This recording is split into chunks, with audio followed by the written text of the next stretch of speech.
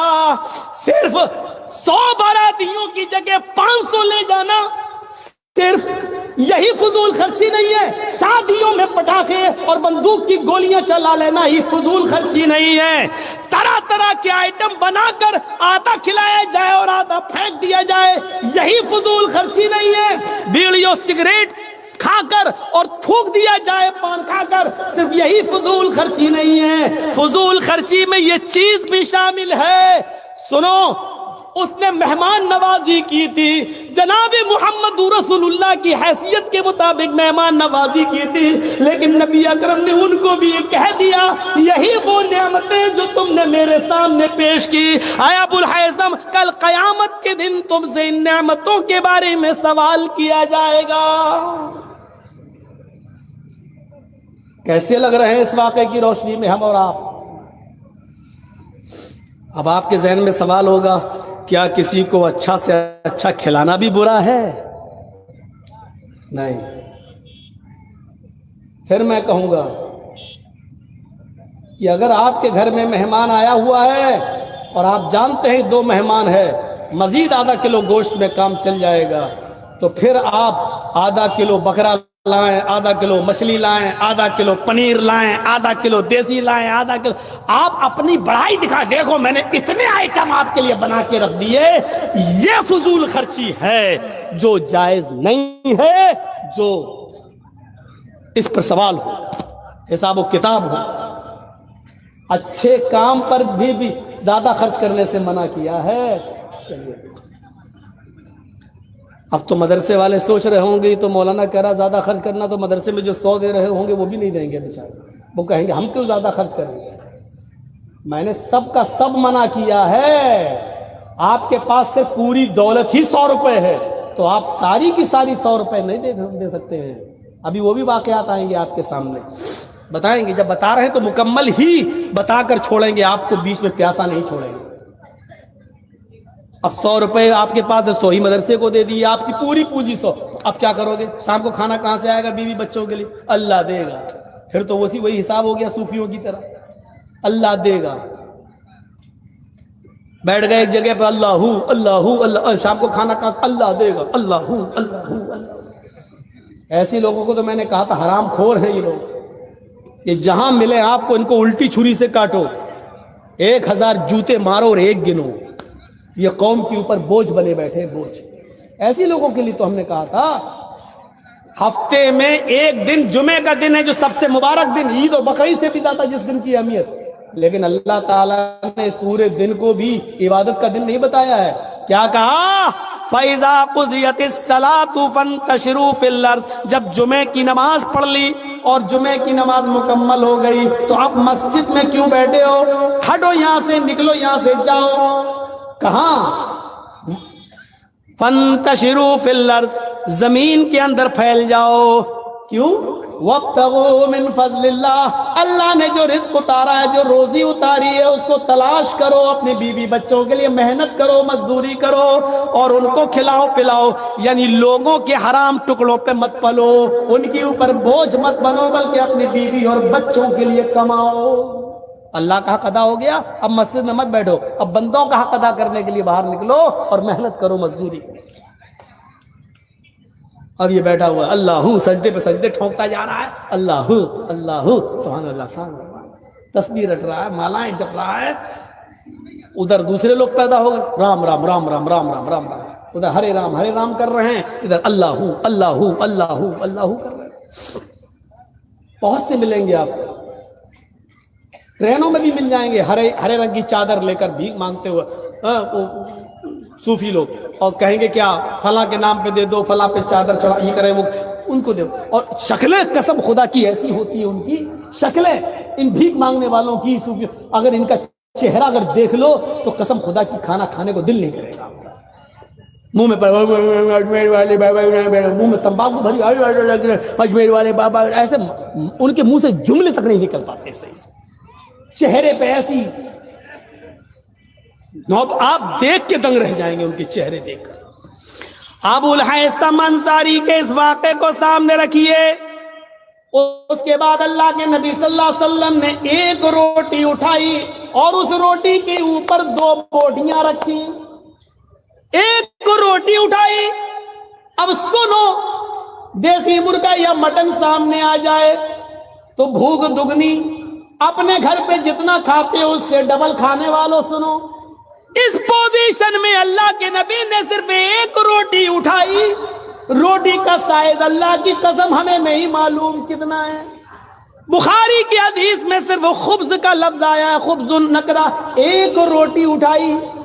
روٹیاں چھوٹی بھی بنتی ہیں اور بڑی بھی بنتی ہیں، آپ لوگوں کے علاقے میں چھوٹی روٹی بنتی ہے، ہمارے ویسٹ یو پی کی طرف آ جاؤ، مغربی یو پی میں تو بڑے سائز کی روٹیاں بنائی جاتی ہیں، ہمیں سائز نہیں معلوم کہ وہ کتنی بڑی روٹی تھی، ہمیں نہیں معلوم، نہ حدیث کی کتابوں میں اس روٹی کا سائز ہے، چھوٹی بھی ہو سکتی ہے، بڑی بھی ہو سکتی ہے، لیکن نقدے کا لفظ یہ بتلا رہا ہے کہ ایک روٹی اللہ کے نبی نے اٹھائی اور اس روٹی کے اوپر گوشت کی 2 بوٹیاں رکھی اور کہا، اے ابو الہیثم، اس ایک روٹی کو جس پہ میں نے 2 بوٹیاں رکھی ہیں یہ لے جاؤ اور میری بیٹی فاطمہ کو دے آؤ۔ آج 15 دن ہو گئے ہیں، 2 ہفتہ ہو گیا ہے، میرے گھر میں چولہا نہیں جلا ہے، میری بیٹی فاطمہ کو کھانا نصیب نہیں ہوا ہے۔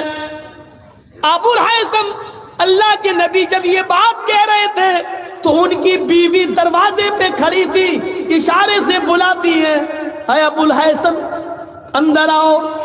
انہوں نے ایک برتن تیار کر دیا اور اس برتن کے اندر گوشت بھر دیا اور کئی روٹیاں اس برتن میں رکھ دی، دوسرے برتن میں ایک ٹفن تیار کر دیا اور کہا، ایک روٹی اور 2 بیٹی میں فاطمہ کا کیا ہوگا؟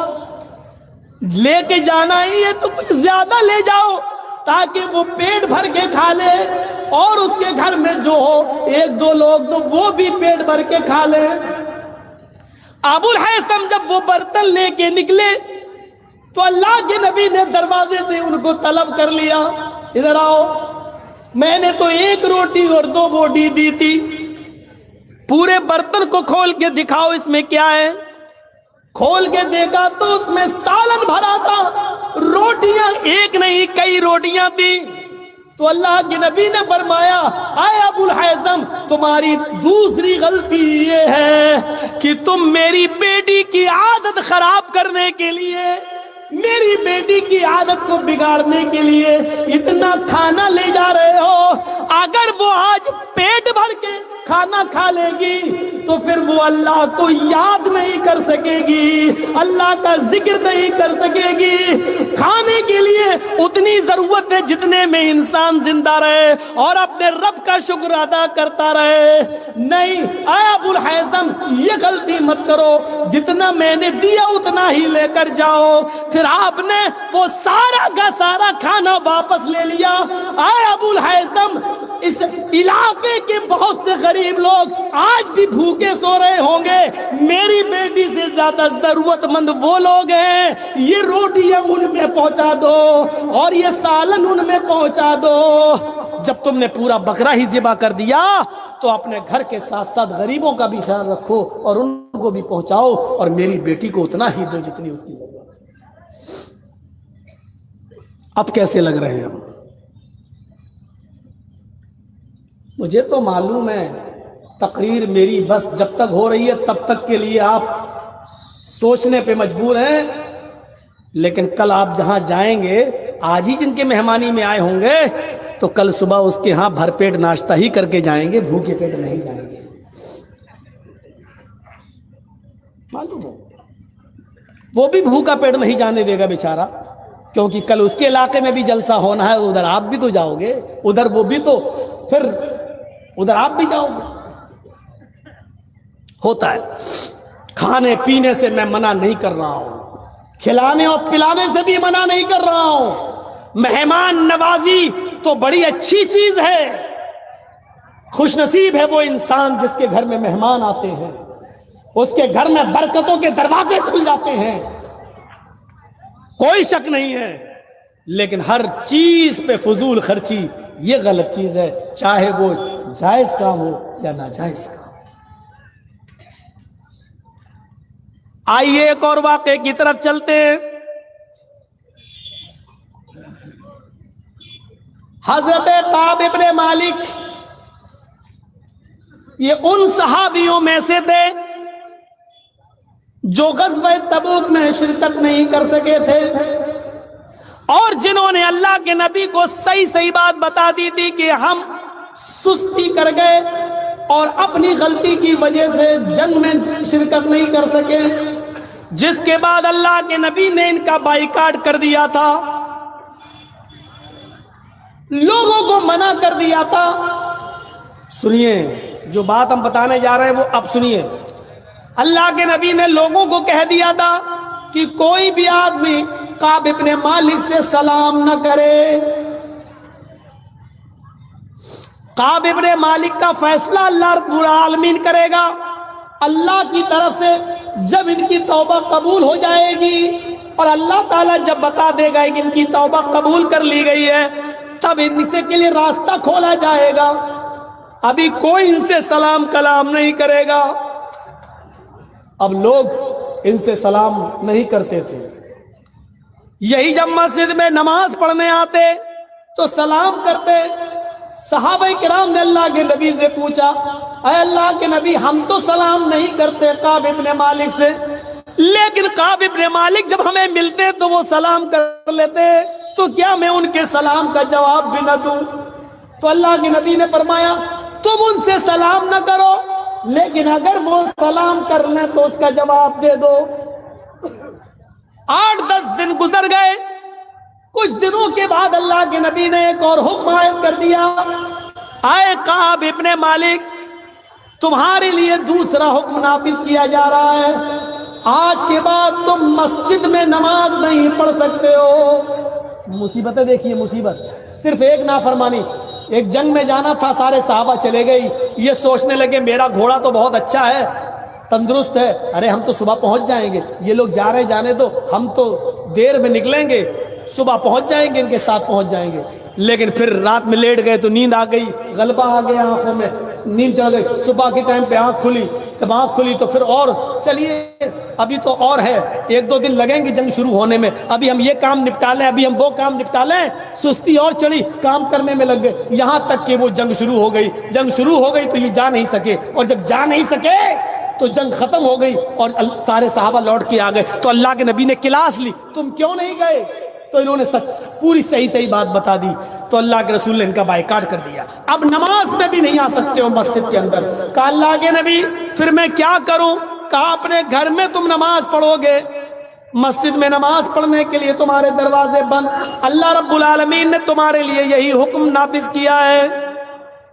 کعب ابن مالک کہتے ہیں کہ جب میں بازار کی طرف جایا کرتا تھا، لوگ مجھے سلام نہیں کرتے تھے، میں ہی سلام کرتا تھا۔ میں ان سے پوچھتا تھا کیا اللہ کے رسول صلی اللہ علیہ وسلم نے میرے بارے میں اور کوئی حکم دیا؟ تو لوگ ہمیں اس کا جواب نہیں دیتے تھے اور مجھے سلام کا جواب دے کر نکل جایا کرتے تھے، کوئی بھی آدمی مجھ سے بات نہیں کرتا تھا۔ اس حال میں کئی دن گزر گئے۔ کعب ابن مالک کہتے ہیں میں کافی بزرگ ہو چکا تھا، یہاں پر ایک حکم اور نافذ ہوتا ہے۔ اے کعب ابن مالک، ایک مہینہ جب گزر گیا تو حکم نافذ ہوتا ہے، اے کعب ابن مالک آپ اپنی بیوی سے دور ہو جائیں۔ یہ حکم نافذ ہو رہا، آپ کو ایک اور سزا دی جا رہی ہے، آپ کو آج کے بعد آپ اپنی بیوی سے مل نہیں سکتے۔ کعب ابن مالک نے کہا اے اللہ کے نبی، بیوی سے مل نہیں سکتے، اس کا مطلب کیا ہے؟ کیا میں اس کو طلاق دے دوں؟ اللہ کے نبی نے کہا نہیں، طلاق نہیں، طلاق دینے کے لیے حکم نہیں دیا جا رہا ہے، آپ ان سے دور رہیں گے، ان سے بیوی والی خدمت نہیں لے سکتے، یعنی اپنی بیوی سے مجامعت صحبت نہیں کر سکتے، اس کے ساتھ ہم بستری کرنے سے روکا جا رہا ہے۔ کعب ابن مالک کہتے ہیں میری بیوی ایک جگہ تو جنگ میں جا نہیں سکا، یہاں ہم بستری سے بھی روک دیا گیا، کہیں میرے اوپر شہوت کا غلبہ ہو گیا اور مجھے تمہاری ضرورت پڑ گئی تو نبی اکرم کی یہ بھی نافرمانی میں نہ کر بیٹھوں اور تم سے ہم بستری نہ کر لوں، اس لیے بہتر ہے کہ تم اپنے مائکے چلی جاؤ، نہ تم یہاں رہو گی نہ میرا دل تمہاری طرف مائل ہوگا۔ اپنی بیوی کو وہ اپنے سسرال اس کے مائکے بھیج دیتے ہیں۔ اس حال میں 50 دن گزر جاتے ہیں، کعب ابن مالک اسی جگہ بیٹھے رہتے ہیں اور نماز پڑھتے ہیں، بازار جا نہیں رہے ہیں، اس لیے کہ لوگ ان سے بات ہی نہیں کرتے، ہر دن انتظار کر رہے ہیں شاید میرے لیے اللہ کی طرف سے کوئی حکم نافذ ہو جائے۔ کبھی سوچتے کہ میں خودکشی کر لوں، مجھے اس دنیا میں جینے کا حق نہیں ہے، یا اللہ میں نے کتنا غلط کام کر دیا، ایک جنگ میں ہم نہیں جا سکے اور مجھے اتنی مصیبتوں سے گزرنا پڑا، ساری مصیبتیں برداشت کرتے گئے، سب کچھ گوارا کرتے گئے۔ جب 50 دن مکمل گزر گئے، فجر کی نماز مسجد میں ہو رہی تھی اور کعب ابن مالک اپنے گھر پہ نماز پڑھ رہے تھے۔ نماز پڑھنے کے بعد اپنے گھر کی چھت پہ چلے گئے کعب ابن مالک، اور صبح کی ٹھنڈی ٹھنڈی ہوا میں بیٹھ جاتے ہیں اور فضا کا معائنہ کرنے لگتے ہیں۔ ہوا چل رہی ہے ٹھنڈی ٹھنڈی اور فضا کا معائنہ کر رہے ہیں، کیا دیکھتے سورج نکلنے کے قریب ہے اور کوئی آدمی، کوئی صحابی رسول نبی کی مسجد نبی سے نکل کر میرے گھر کی طرف آ رہا ہے۔ تھوڑی دیر کے بعد وہ میرے گھر کے دروازے کے نیچے کھڑا ہوتا ہے، کہتا ہے کعب ابن مالک کہاں ہے؟ کعب کہاں ہے؟ کعب کہاں ہے؟ میرے اوپر سے آواز دی، کیا ہوا؟ میں یہاں ہوں۔ آئے کعب ابن مالک، اللہ تعالیٰ نے تمہاری توبہ کو قبول کر لیا ہے، تمہاری توبہ قبول کر لی ہے۔ جناب محمد رسول اللہ صلی اللہ علیہ وسلم نے فرمایا ہے کعب سے کہہ دو کہ وہ اپنی بیوی کو بلا سکتے ہیں، مسجد میں آ سکتے ہیں اور لوگوں سے دعا سلام کر سکتے ہیں، اللہ تعالیٰ نے ان کی توبہ کو قبول کر لیا۔ کعب ابن مالک آتے ہیں، جو چیز میں بتانا چاہتا ہوں اس کو غور سے سننا۔ کعب ابن مالک آتے ہیں، اوپر کی چھت سے نکلتے ہیں، نیچے زمین پر اترتے ہیں، کہتے میں تیزی سے مسجد نبوی کی طرف بھاگا، یہ خوشخبری میں جناب محمد رسول اللہ سے سنوں۔ جیسے ہی میں مسجد نبوی میں جاتا ہوں، صحابہ کرام میرا سواگت کر رہے ہیں، انہوں نے مجھے راستہ دے دیا، سب میری طرف دوڑ پڑے۔ اے کعب ابن مالک مبارک ہو، اللہ نے تمہاری توبہ قبول کر لی، اور میں ایک ہی بات کہتا جا رہا ہوں، مجھے یہ بات اللہ کے رسول سے سننی ہے۔ جیسے ہی ان کی نظر نبی اکرم کے چہرے پر پڑتی ہے، اللہ کے نبی کہتے ہیں آئے کعب، یہ لوگ ٹھیک کہہ رہے ہیں، ابھی ابھی جبریل نے مجھے آ کر بتا دیا ہے کہ اللہ تعالیٰ نے کعب ابن مالک کی توبہ کو قبول کر لیا ہے، تم اپنی بیوی کو بلا سکتے ہو، آج کے بعد مسجد میں آ سکتے ہو، لوگوں سے دعا اور سلام کر سکتے ہو۔ کعب ابن مالک نے اللہ کے نبی کا ہاتھ پکڑا، اس کو چوما، نبی کی پیشانی کا بوسہ لیا، گلے لگے اور فرمایا اے اللہ کے رسول، آج آپ نے مجھے میری کھوئی ہوئی زندگی دوبارہ لوٹا دی، آج آپ نے میرے لیے جینے کا ایک دوسرا موقع دے دیا، اللہ نے میری توبہ قبول کر لی۔ اب اس خوشی کا تقاضا یہ ہے کہ میرے پاس جتنے مکان ہیں، میرے پاس جتنے گھر ہیں، میرے پاس جتنی زمین ہے، میرے پاس جتنے باغات ہیں، اے اللہ کے رسول آپ گواہ رہنا، وہ ساری کی ساری زمین، ساری پراپرٹی، سارے باغات، سارے مکان میں صدقہ کر رہا ہوں، میں اللہ کے راستے میں دے رہا ہوں۔ اس خوشی کا تقاضا یہ ہے کہ میں سب کچھ اللہ کی راہ میں لٹا دوں۔ آپ نے کعب ابن مالک کا ہاتھ پکڑا، آئے کعب تم ایسا نہیں کر سکتے ہو، تم اپنی پوری کی پوری پراپرٹی اللہ کی راہ میں نہیں دے سکتے ہو، اپنے سارے باغات تم اللہ کی راہ میں نہیں لٹا سکتے ہو، اپنے سارا مال، ساری دولت تم اللہ کی راہ میں نہیں دے سکتے ہو، تمہارے لیے جائز نہیں ہے۔ نہیں، جتنا دینا چاہو اتنا دے دو، ایک حصہ دے دو، دو حصہ دے دو، لیکن تم سارا کا سارا دے رہے ہو، خود سڑک پہ آنا چاہ رہے ہو، یہ تمہارے لیے صحیح نہیں ہے۔ آپ نے کعب ابن مالک کو سارا کا سارا مال خرچ کرنے سے روک دیا اور کیا کہا کہ تم اللہ کی راہ میں بھی نہیں دے سکتے ہو، فضول خرچی اللہ کی راہ میں بھی جائز نہیں ہے۔ آئے اپنی بیٹیوں کی شادی میں اور بیٹوں کی شادی میں بے تحاشا مال و دولت کو لٹانے والوں،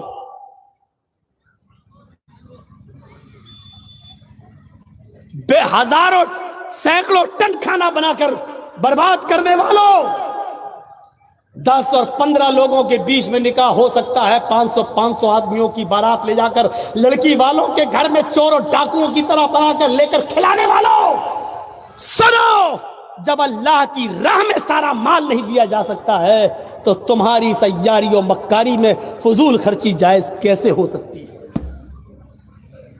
یہاں کیسے جائز ہو سکتی ہے؟ کبھی ہم نے غور کیا ہے؟ سوچا ہے ہم نے؟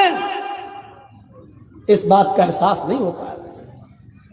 اتنی سی بات اگر ہم سوچ لیں کہ جب اللہ، کعب ابن مالک کتنا اچھا کام کر رہے تھے، اللہ کے رسول آج تو مجھے ایک نئی زندگی مل گئی، اتنا اچھا موقع ہے ہمارے لیے، جب اللہ نے میری توبہ قبول کر لی تو میری خوشی میں چاہتا ہوں کہ سب کچھ دے دوں، لیکن اللہ کے رسول نے کہا نہیں، دیکھیے وہ کہہ رہے میں سب کچھ اللہ کی راہ میں دے دوں، اور اللہ کے نبی کیا کہہ رہے ہیں؟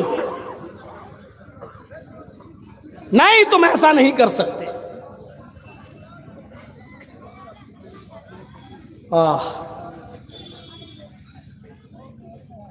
ایک عورت ہے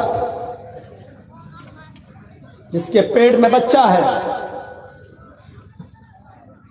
اور آپ نے اس کو طلاق دے رکھی ہے، یا بچہ پیدا ہو چکا ہے اور وہ اپنی ماں کا دودھ پی رہا ہے اور آپ نے ایسی حالت میں اس کو طلاق دے دی ہے،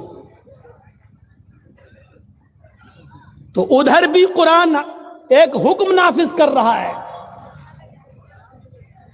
وَعَلَى الْمَوْلُودِ لَهُ رِزْقُهُنَّ وَكِسْوَتُهُنَّ، اور لڑکے کے باپ کے اوپر یہ ضروری ہے، کیا ضروری ہے؟ جس کا لڑکا ہے یعنی باپ کے لیے جس نے طلاق دے دی ہے، کہ جب تک وہ بچہ اپنی ماں کا دودھ پیے رہا ہے، رزقہن و کسوتہن بالمعروف، اس عورت کا رزق یعنی اس عورت کا کھانا پانی اور اس کا کپڑا یہ باپ کی ذمہ داری ہے، یہ مرد کی ذمہ داری ہے کہ وہ اس عورت کو دے گا جس کے پاس بچہ ہے، اور اگر وہ دودھ پلا رہی ہے تو دودھ پلانے کا خرچہ بھی دے گا. طلاق ہو گئی, عدت 3 مہینے گزر گئی, لیکن چونکہ ابھی وہ بچے کو دودھ پلا رہی ہے اور بچہ ماں کا دودھ پی رہا ہے, تو اس پر بھی قرآن کیا کہہ رہا ہے؟ رزقہن و کسوتہن بالمعروف. اس بچے کے باپ کے اوپر یہ ذمہ داری عائد ہوتی ہے کہ جب تک وہ عورت جس کو طلاق دے دی ہے 3 مہینے گزر جانے کے بعد بھی وہ تمہارے بچے کو جب دودھ پلا رہی ہے, تو جب تک وہ تمہارے بچے کو دودھ پلا رہی ہے اس کی روزی روٹی, اس کے کھانے پینے کا خرچ اور اس کا کپڑا لتے کی ذمہ داری لڑکے کے باپ کے اوپر عائد ہے. لیکن اس میں بھی ایک شرط لگا دی, بالمعروف, معروف طریقے سے. سماج میں کھانے پینے کا جو چلن چل رہا ہے اور پہننے کا لباس کا جو چلن چل رہا ہے, اس طور طریقے پر اگر عورت یہ چاہے کہ ہم بریانی کا خرچہ مانگیں اور سماج کے اندر دال چاول کھانے کا رواج ہے تو آپ کو دال چاول کا خرچہ دینا ہے, سماج کے حساب سے چلنا ہے. اس عورت کے لیے آپ بریانی کا انتظام نہیں کریں گے, اس کو چکن اور مٹن نہیں, بالمعروف کہہ کر یہ بتا دیا کہ اس اچھے کام کے اندر بھی تمہیں فضول خرچی نہیں کرنا ہے. تمہارے سماج میں اگر 150 اور 200 روپے کی ساڑی عام طور پہ عورتیں پہنتی ہیں تو تم 1000 کا سوٹ نہیں دو گے, وہی 150 اور 200 کی ساڑی اس عورت کو پہناؤ گے. اس میں فضول خرچی نہیں کر سکتے ہو. او لوگوں, لڑکا میرا ہے, وہ میرے بچے کی ماں ہے. آج ہم نے طلاق دے دی ہے, وہ بچہ میرے پاس آنا ہے, اس کی ماں الگ ہوگی, وہ بچہ تو میرا مانا جائے گا. لیکن ہم چاہیں کہ اس بچے کی پرورش میں زیادہ سے زیادہ خرچ کر دیں اور اس کی ماں کو بجائے دال چاول کے بریانی کھلائیں, مرغ مسلم کھلائیں. قرآن کہتا ہے یہ فضول خرچی ہے. تمہیں اپنے سماج کے طور طریقے پر چلنا ہوگا, تمہیں اپنے معاشرے کے اور سماج کے راستے پہ چلنا ہوگا. دستور کے مطابق وہاں جو کھانے پینے کا چلن ہے وہی کھلانا اور وہی پہنانا ہوگا. تو حد سے آگے اس معاملے میں نہیں بڑھ سکتے ہو. یہاں پر بھی دیکھ لیجیے اللہ رب العالمین نے ایک قانون, ایک نیم بنا دیا کہ ادھر بھی فضول خرچی تم نہیں کر سکتے ہو. میں وید اور رامائن اور منتروں کی طرف اس لیے نہیں جا رہا ہوں کہ وہ سب آپ سن چکے ہیں. تاریخی تقریر, اتہاسک تقریریں ہو چکی ہیں. میں سمجھتا ہوں کہ اس کی ضرورت نہیں ہے. آج کی طرح قرآن کی آیتیں تو شاید میں کسی جلسے میں پڑھی بھی نہیں ہے. صرف قرآن کی آیتیں بھی لے کے چل رہا ہوں. ابھی آپ رکیے, ابھی دیکھتے جائیے. کعب ابن مالک نے سب خرچ کرنا چاہا, وہاں روک دیا. یہاں اللہ تعالیٰ نے دستور کے مطابق عورت کو کپڑا اور کھانا دینے کا حکم دیا, ادھر بھی فضول خرچی سے روکا. آئیے ایک واقعہ اور, اس کے بعد ہم دوسری طرف آتے ہیں. ایک واقعہ اور. حضرت سعد ابن ابی وقاص بیمار ہو گئے. بخاری اٹھائیے, حضرت سعد ابن ابی وقاص بیمار ہوئے. اللہ کے رسول کو پتا چلا کہ حضرت سعد کی طبیعت خراب ہو گئی. اللہ کے رسول ان کی عیادت کے لیے ان کے گھر گئے. اے ہائے, اس واقعے سے تو آنکھیں پھٹی کی پھٹی رہ جائیں گی. اللہ کے نبی جب ان کی عیادت کے لیے گئے تو حضرت سعد نے حضرت محمد الرسول اللہ کا ہاتھ پکڑ لیا اور کہنے لگے, جملے دیکھیے, اے اللہ کے رسول میری بات کو ذرا غور سے سننا. اب مجھے کئی بیماریاں لاحق ہو گئی ہیں, نہیں لگتا کہ میں اس بیماری میں بچوں گا. خیر موت و زندگی تو اللہ کے ہاتھ میں, جو آیا ہے اس کو ایک دن جانا ہے. اللہ کے نبی کہتے ہیں سعد تم جو کچھ بھی بول رہے ہو اس میں کچھ بھی جھوٹ نہیں ہے, جو آیا ہے اس کو جانا ہے. تم کہہ رہے ہو کہ اس بیماری میں اب مجھے بچنے کی امید کم ہے, تو امیدیں دنیا لگاتی ہے, شفا دینے والا اللہ ہے. جب وہ تمہیں شفا دینا چاہے گا تو شفا دے دے گا, اور جب اپنے پاس بلانا چاہے گا تو ہماری دعائیں بھی تمہارے کوئی کام نہ آئیں گی. اے سعد تم کچھ اور بات کرنا چاہتے ہو تو بتاؤ. ہاں اے اللہ کے نبی, موت و زندگی کا تو کوئی بھروسہ نہیں، لیکن آج مجھے ایک بات کہنی ہے۔ اے اللہ کے نبی، میری ایک بیٹی ہے، بس صرف میری ایک بیٹی ہے، میں اس کی شادی سے فارغ ہو چکا ہوں، وہ بھی پرائے گھر کی ہو چکی ہے، وہ بھی شوہر والی ہے، اس کے بھی بچے ہیں، وہ اپنے سسرال جا چکی ہے، وہ اپنے شوہر کے پاس خوش ہے۔ اے اللہ کے رسول، میرے پاس میرا ایک یہ مکان ہے، ایک اور مکان ہے، میرے پاس 2-3 باغات بھی ہیں، میرے پاس اس کے علاوہ بھی کوئی ملکیت ہے۔ میں چاہتا ہوں کہ میری بیٹی کا تو نکاح ہو گیا ہے، اب تو کوئی ہے نہیں، اس لیے میں چاہتا ہوں کہ انتقال سے پہلے میں سارا کا سارا اپنے گھر اور اپنے مکان اور اپنی ملکیت اور اپنی پراپرٹی، زمین و جائیداد اللہ کے نام پہ خرچ کر دوں، فی سبیل اللہ لٹا دوں، سب صدقہ کر دوں۔ اے اللہ کے نبی، کیسا رہے گا؟ اگر یہ صحیح ہے تو میں آپ کو دے دیتا ہوں، آپ اس کو دینی کام میں جہاں لگانا چاہیں لگا دیں۔ اللہ کے نبی فرماتے ہیں، ایسا تم ایسا ہرگز نہیں کر سکتے۔ بخاری کے الفاظ پر غور کرنا، ایسا تم ایسا ہرگز نہیں کر سکتے۔ کہا اللہ کے نبی، میں چاہتا ہوں کہ اپنی زندگی میں کچھ نہ کچھ صدقہ کر لوں، کیا میں سارا کا سارا نہیں دے سکتا؟ اللہ کے نبی فرماتے ہیں نہیں، ایسا تم سارا کا سارا نہیں دے سکتے۔ تو کہا ٹھیک ہے اے اللہ کے نبی، تو میں اپنے گھر مکان ملکیت زمین و جائیداد کے 3 حصے کر لیتا ہوں۔ ادھر دیکھو، یہ بات غور سے سنو، میں اپنی زمین و جائیداد ملکیت کے 3 حصے کر لیتا ہوں، 3 حصے، 2 حصے میں خرچ کر دیتا ہوں، 2 حصے کا میں صدقہ اور خیرات کر دیتا ہوں، اور 1 حصہ اپنے پاس رکھ لیتا ہوں جو میرے مرنے کے بعد ترکہ ہو جائے گا، میری بیٹی میں اور میرے رشتہ داروں میں بٹ جائے گا۔ اللہ کے نبی کہتے ہیں، اے سعد تم ایسا بھی نہیں کر سکتے ہو، اپنی ملکیت، اپنی پراپرٹی، اپنی زمین و جائیداد کا 2/3 یعنی 3 حصوں میں سے 2 حصے بھی خرچ نہیں کر سکتے ہو۔ کہا اللہ کے رسول ٹھیک ہے، اگر 2/3 2/3 بھی خرچ نہیں کر سکتا ہوں تو ایسا کرتا ہوں کہ میں اپنی ملکیت کو آدھا آدھا کر دیتا ہوں، آدھی ملکیت اللہ کی راہ میں خرچ کر دیتا ہوں اور آدھی ملکیت اپنے پاس رکھ لیتا ہوں، وہ میرے مرنے کے بعد میری بیٹی اور میرے رشتہ داروں میں ترکے کے طور پہ کام آ جائے گی۔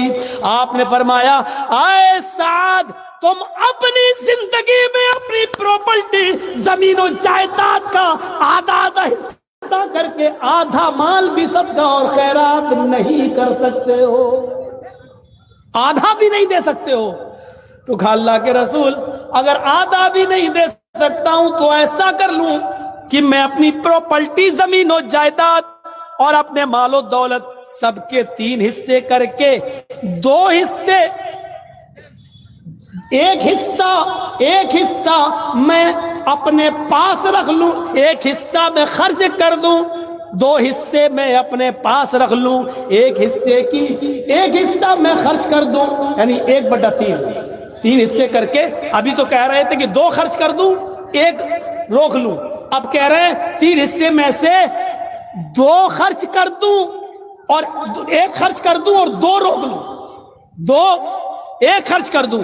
تو اللہ کے نبی کیا کہتے ہیں، اے سعد ابن ابی وقاص، ہاں اپنی پراپرٹی زمین و جائیداد کا 1/3 جس کا تم حق رکھتے ہو، 1/3 1/3 جس کا تم حق رکھتے ہو، اس کی وصیت جس کو چاہو کر سکتے ہو، جس کو دینا چاہو دے سکتے ہو، لیکن 2 حصے تمہارے انتقال کے بعد تمہارے رشتہ داروں میں ترکے کے طور پہ تقسیم ہوں گے، 1/3 حصہ تم خرچ کرنا چاہو تو کر سکتے ہو، صدقہ و خیرات دینا چاہو تو دے سکتے ہو، حالانکہ یہ بھی زیادہ ہے، یعنی میری مانو تو یہ بھی زیادہ ہے، لیکن 1/3 کا تمہیں اختیار ہے، 1/3 کا تمہیں اختیار ہے۔ یہ حدیث ہمیں کیا بتلا رہی ہے بخاری شریف کا یہ منظر اللہ کے رسول صلی اللہ علیہ وسلم نے حضرت سعد بن ابی وقاص سے جو کہا، وہ بھی ان کی بیماری کے حال میں جو کہا، یہ حکم ہمیں بتلا رہا ہے کہ ہم سارا کا سارا مال خرچ کر کے خود سڑکوں پہ آ جائیں اور بھکاری بن جائیں، یہ جائز نہیں ہے۔ جب دینی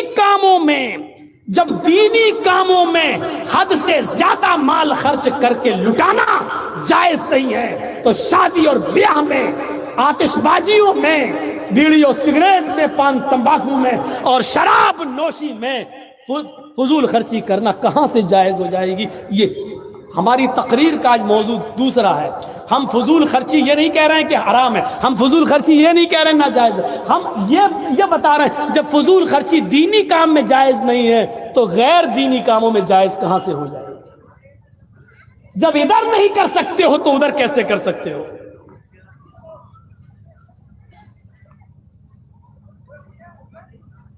یہ ذہن اپنا بنائیے، کھانے میں، پینے میں، چلنے میں، پھرنے میں، بولنے میں اعتدال، بیچ کا راستہ اختیار ہونا چاہیے، بیچ کا راستہ۔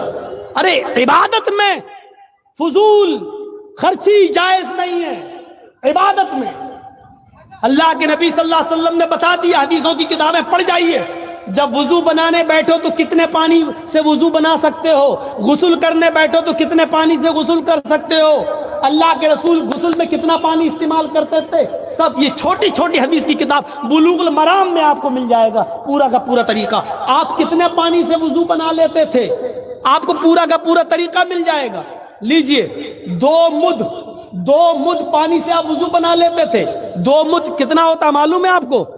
4 مد کا 1 سا، 4 مد کا 1 سا، 1 سا کتنا ہوتا ہے؟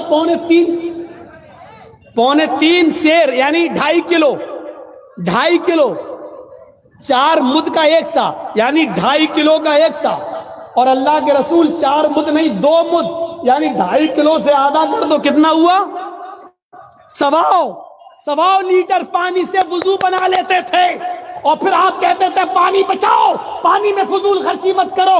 اب آپ اندازہ لگائیے، جب نماز کے لیے وضو شرط ہے اور وضو میں بھی 1.25 کلو پانی سے زیادہ اللہ کے رسول خرچ نہیں کر رہے ہیں، جب 1.25 کلو پانی سے زیادہ خرچ کرنے کو فضول خرچی میں شمار کیا جا رہا ہے، وہ بھی نماز کے لیے، تو ہمیں بیڑی، سگریٹ، شراب اور پان تمباکو میں پیسہ خرچ کرنے کی اجازت کون سی شریعت دیتی ہے؟ کون سا سماج دیتا ہے؟ کون سی سوسائٹی دیتی ہے؟ شادی میں 15، 20 اور 50 آدمی سے زیادہ 200 آدمیوں کی بارات کون سی شریعت ہمیں اجازت دیتی ہے؟ مہمانوں کے لیے بکرے، قورمے، مچھلی، فرائی اور شاہی پنیر اور سبزی کے آئٹم الگ 20 قسم کے آئٹم بنانے کی کون سی شریعت اجازت دیتی ہے؟ کہاں سے ہم نے لیا ہے یہ سب؟ جب وضو کے اندر پانی کو زیادہ خرچ نہیں کیا جا سکتا، شادی، اوفو، کتنی بار سنا ہوگا یہ واقعہ۔ اللہ کے رسول صلی اللہ علیہ وسلم کے پاس، نبی اکرم کے پاس ایک عورت آتی ہے، ایک عورت، کتنی بار یہ واقعہ سنا ہوگا، اور آ کر کہتی ہے اللہ کے رسول میں اپنے آپ کو ہبا کر رہی ہوں، میں اپنے نفس کی مالک آپ کو بنا رہی ہوں، میں آپ سے نکاح کرنا چاہتی ہوں۔ اللہ کے رسول نے اس کو ایک نظر دیکھا، اور نظر دیکھنے کے بعد آپ نے نظر نیچی کر لی اور فرمایا اے عورت، اب مجھے عورتوں میں کوئی رغبت نہ رہی، اب مجھے کسی عورت کی ضرورت نہیں، یعنی اب مجھے شادی کی کوئی ضرورت اور حاجت نہیں۔ وہ عورت وہی بیٹھ گئی کہ شاید ابھی اللہ کے رسول ہمارے لیے کوئی فیصلہ کریں گے۔ وہی ایک صحابی بیٹھے تھے، کہا اللہ کے رسول اگر آپ نہیں کرنا چاہتے ہیں تو میں نکاح کا خواہش مند ہوں، میرے ساتھ نکاح کر دیجئے۔ اوئے ہوئے، ذرا دیکھیے تو صحیح، اللہ کے نبی صلی اللہ علیہ وسلم فرماتے ہیں تم نکاح کرنا چاہتے ہو؟ کہاں؟ اس عورت سے پوچھا کہ یہ چاہتے ہیں، تو کہا اللہ کے رسول اگر آپ نہیں کرنا چاہتے تو ان کے ساتھ کر دیجئے۔ تو آپ نے اس صحابی کو اپنے قریب بلایا، بخاری کے الفاظ دیکھیے، آپ نے فرمایا کیا آپ اپنی بیوی کو مہر میں کچھ دے سکتے ہو؟ ضروری ہے مہر، جس چیز کی سب سے زیادہ ضرورت ہونی چاہیے سماج اور سوسائٹی میں، نکاح کے وقت ایک قاضی کو نکاح پڑھانے والے کو پوچھنا چاہیے کہ آپ اپنی بیوی کو مہر کتنا دے رہے ہو. پھر عورت کے پاس خبر جانا چاہیے اس لڑکی کے پاس کہ تمہارا ہونے والا شوہر اتنے روپے مہر دینا چاہتا ہے، کیا تم اتنے روپے مہر یا یہ مہر میں یہ لینا چاہتی، کیا اتنے میں تم قبول کر سکتی ہو؟